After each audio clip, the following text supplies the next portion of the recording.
I used to wake up tired, even though I did nothing the night before.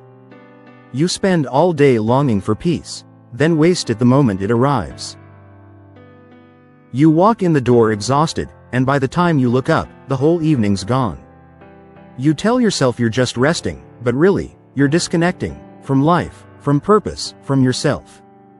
Evenings blur into mindless scrolling, fake productivity, or just emotional numbness. Until I made 7 small changes. It wasn't some big life overhaul, just a few shifts, but they changed everything.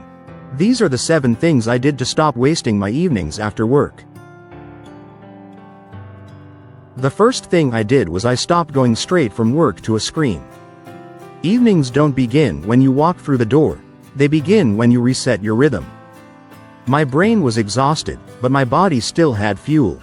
So I walked. No podcast, no destination, just movement. That one shift reset everything. If you're mentally drained, move your body. If you're physically tired, engage your mind. It's not about effort, it's about balance. The second thing I did was I stopped forcing productivity during my energy dips. Your energy has a rhythm. You're not broken, you're just ignoring the waves. Your evenings aren't about how much time you have. They're about how much energy you can feel. I used to push through my low energy window at 6 p.m., thinking I was lazy. But then I tracked it, and saw the truth. My energy dipped, then rose again later. Now, I plan for it. I rest when I dip. I rise when my energy does. Your body's already telling you. Have you been listening?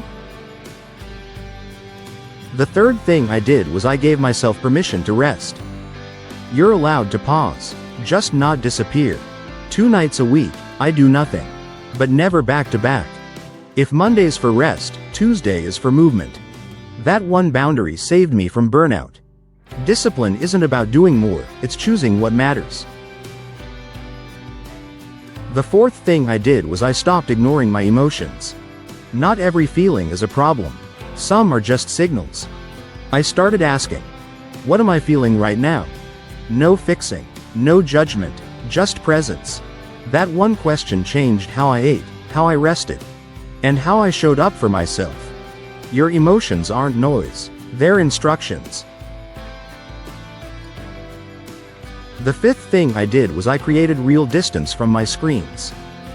You've tried willpower, it's time to try distance. Your phone doesn't belong in your bedroom. I created the analog hour. Devices sleep an hour before I do. I light a candle, I breathe, I return. Scrolling numbs, silence reconnects. You can't reclaim the evening if you never arrive in it. The sixth thing I did was I anchored my night with a Keystone habit. Transformation doesn't start big, it starts with a signal. For me, it was tea. 1 cup, same time, every night. That moment told my brain, evening begins now. And somehow, that 1 cup made the whole night feel sacred. What's your signal? The seventh thing I did was I built a list of principles. Clarity is compassion. Every Sunday, I write what matters that week.